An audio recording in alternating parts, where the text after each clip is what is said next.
On June 28, 2018, Koyaanisqatsi Heckler tweeted, "The last decade has been the Democrats clinging on to the rulebook, going, but a dog can't play basketball while a dog fucking dunks on us over and over." This is the Museum of Twitter, the show we talk about the most important tweets in the history of Twitter.com. So it shouldn't be particularly surprising that this tweet has been referenced a lot in the past few days. Jared Holt noted that it's truer than it was 7 years ago, and that's really the crazy thing about it. It was tweeted in 2018, but it really does feel more relevant now than ever. And I was a little bit reluctant to do this episode because I don't want my comment section to just be Democratic infighting, because there's plenty of that already. That's not to say that there aren't things that need to be hashed out, just I don't think any of it is going to be done productively in the comment section of a TikTok. But the events over the past few days have forced my hand. If you're completely confused by the reference this tweet is making, it is referencing the 1997 children's sports film Air Bud, in which a golden retriever plays basketball. One of the major plot points of Air Bud is that the opposing team is like, whoa, whoa, whoa, a dog can't play basketball. But when they look into the rule book, they find out that there is no rule that says a dog can't play basketball. Skull Kid Mike K pointed out in 2021 that this makes the tweet extra apt, because yeah, even if you're shouting that a dog can't play basketball, it actually turns out that a dog can play basketball. Now, as to exactly what a dog playing basketball is in the political metaphor here, I think it could be attributed to all the general rule breaking and norm breaking that Republicans do. And the criticism is that instead of actually doing something about it or trying things of their own, Democrats are just happy to go, whoa, whoa, you're breaking a norm. And I think that that is an extremely fair criticism. I get it to start with. I really do. If you see a dog playing basketball against your team, you're like,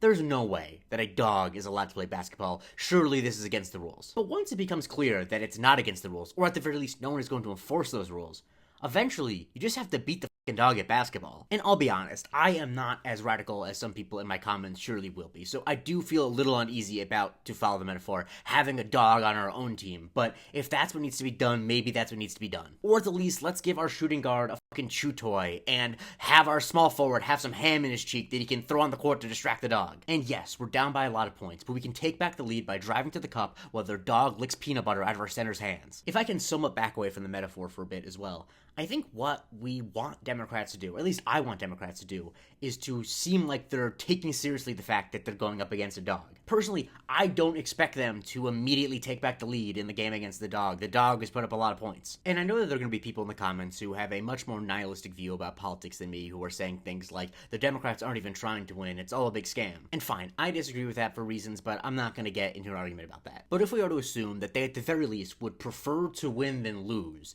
we need to really force them to play defense against the dog and to post up the dog. The dog is smaller than a person. We should be able to post up the dog. In some ways, it was nice to see that center-left parties across the world were having the same problem with conservative parties. Cabell says Labor currently demanding apology for the dog being on the court. And Joel Courtney says, I know this is of the Democrats, but this also rings true about progressives dealing with conservatives in Australia. I think the general problem here, and why it's a global phenomenon, is I think a lot of people think that norms are self-reinforcing, or at least they hope that they're self-reinforcing. And in a perfect world, they are. In previous cases, and still sometimes today, when someone violates a norm, they get shamed into resigning or backing down or whatever. But if someone doesn't do that, if they don't take the dog off the basketball team just because you said, hey, you can't have a dog on your team, you need to have a plan B of how to deal with a dog. And once again, I really don't blame Democrats that much for being shocked initially that there was a dog on the court, but it's been over a decade. Surely you have his scouting report by now, surely you can block some of his shots, surely you can tire him out, humans have longer stamina than dogs. I don't know, this metaphor has gone completely off the rails again. Alright, despite me stretching it to its absolute limit, this really is a good metaphor, and it is something I've been thinking about a lot over the past few days. And I will say there have been actions that people have taken over the past day and a half that do make me feel a little bit better.